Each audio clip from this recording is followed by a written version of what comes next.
All right, guys, back from Malaysia from our belated honeymoon, and in today's video I wanted to discuss why most relationships end here in the Philippines. Stick around.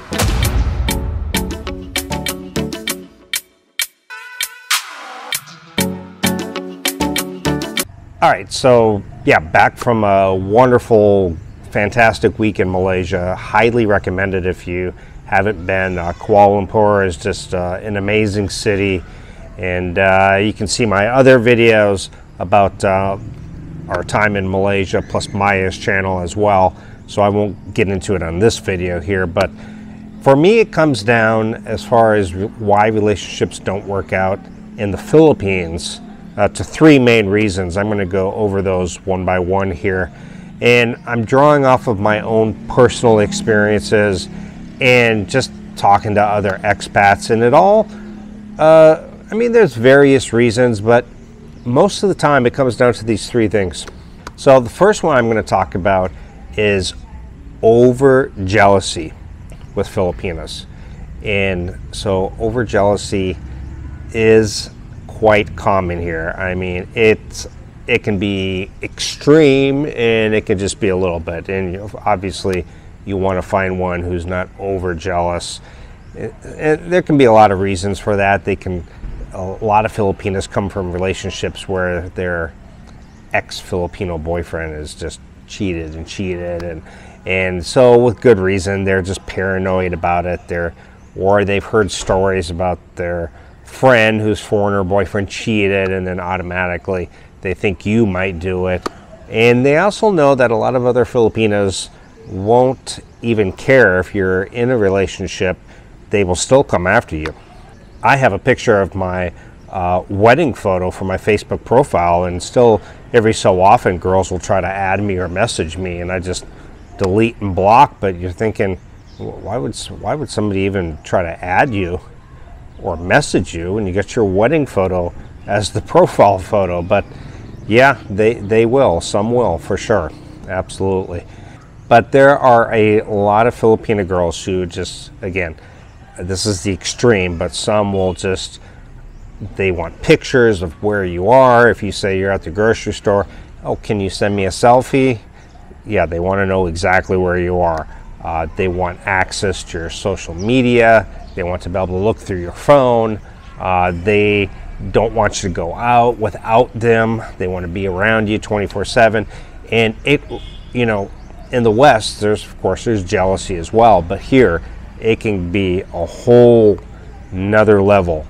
And again, the trick is to find somebody who is not like that. And so drawing from personal experience and from talking to the other foreigners that have ended relationships, that really can be a major problem. It had been for me a few times. I've had where they want selfies everywhere you go. Check your phone 24/7. They want to know, you know, who you're with, what you're doing at all times. Accountability every second of the day. If you can't account for a few minutes or 10 minutes here, they want to know what the hell is going on. I had an ex-girlfriend who said, well, I don't want you to go get a massage because I know of a Filipina whose foreign boyfriend ended up leaving her for a massage therapist. Therefore, all massage therapists are going to be after you, and therefore you will just obviously end up with a massage therapist. And sometimes that is their thinking. So again, jealousy, number one. Number two is just straight up boredom. So a lot of us, including myself, it's happened to me a few times, and a lot of other foreigners, is they meet this Filipina, and she is young, and she is beautiful and sexy, and so the guy is just super attracted to her, and he's kind of head over heels at the very beginning. It's kind of that honeymoon phase, and you know, you just can't believe how beautiful she is, and that you're with a girl like this, and you know, you end up being with her. And for me, it always happened around the 90-day mark, but around the 90 days, all of a sudden the beauty faded for me. And then I would look and say, you know what? This is not really a good match. We really have nothing in common. We can't really talk about anything. She doesn't have any life experience. She's never been anywhere outside of her barangay, and it was just hard for me to connect. But sometimes, you know, that youth and beauty would grab hold of you, and you were infatuated, at least for me, for maybe about 90 days, and then boom, I just got bored. And talking to a lot of other expats, this happens as well. You know, they meet a girl and everything is just wonderful. You know, I mean, gosh, you come over here at 60 and all of a sudden you're dating a beautiful, sexy 25-year-old Filipina. And again, I can't give a time frame for a lot of other foreigners, but it does seem to be around the 90-day mark. I guess maybe that's just built into us. But 90 days comes around, or 4 months, whatever, and the beauty weight, you know, it wears off. And what you're left with is somebody you just really cannot relate to, and you don't have anything in common. And I've went through a few relationships. I don't know if I'd even call them relationships. Just dating for 3 months. Filipinas here, we'll call them relationships. We Westerners, sometimes, you know, you go on 3 dates with a girl, it doesn't make it a relationship. But for a Filipina, if you ask her, that's a relationship for a lot of them. So that is something different that you got to get used to. But yeah, 90 days for me, and boom, it was just kind of okay. I'm bored. There's nothing here. There's nothing. There's no conversation. You know, she stares at her phone.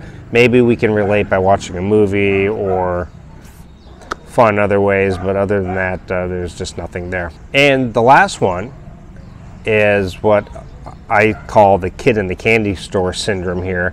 And a lot of foreigners just come here and they jump into a relationship too quickly, way too quickly, without really kind of enjoying the Philippines dating scene.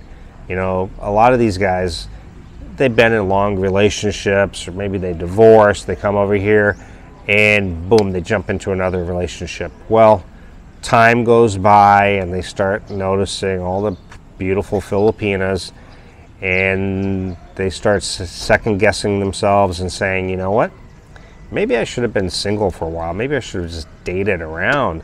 You know, I never even had a chance to do this. And so sometimes they let go of a girl, and there might be nothing wrong with the relationship. The relationship might be great.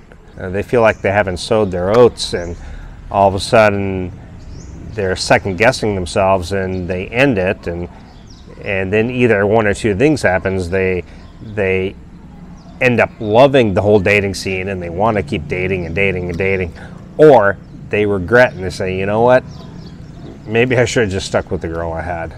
Well, that happened to me a few times as well, and it took me a little while, but eventually, you know, I found Maya, and things are fantastic, and I couldn't be happier.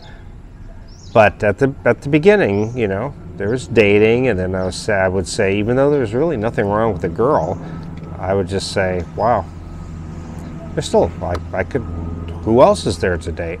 Well, I could be out there dating still. But that can get hold of some people, and you just never kind of grow out of it. Well, for me, when I turned 50, I had decided, you know what, I'm tired of the dating, and I don't really miss it at all, to be honest. I really don't. So a lot of guys, again, they jump into a relationship immediately here, and for some, they're totally fine with that, and they've met the right girl, and it's fantastic. For others, they kind of go through what I did, and they start to notice all the beautiful girls and say, wow, do I really want to be in a relationship yet? Maybe I should experience the dating around a little bit. So anyway, so for me, those are really the three main reasons. You may have other reasons, of course, you know, cheating, lying, whatever. And those, of course, can all happen as well. Before we end this video, guys, head over to my website, geointhephilippines.com. Check out my free PDF, download or print it off, about moving or traveling out to the Philippines. A checklist, totally free. Check it out. And if this is your first time going to a new city, new region, or the Philippines altogether, then you may want to know where I recommend as far as a place to stay. These are hotels and resorts I have had firsthand experience with. there are a lot of great hotels here, and there are some really bad ones. So this might help navigate your way through the landmines and don't end up in a bad place. So check out that list on my main page. Where to stay in the Philippines, updated 2024. You'll see it right on the main page there. And then you can just click on the picture of the hotel and book a room today. So anyway, guys, I thank you so much for watching my videos. I appreciate it. And let me know your thoughts and opinions down below. I'll see everyone next time. Bye.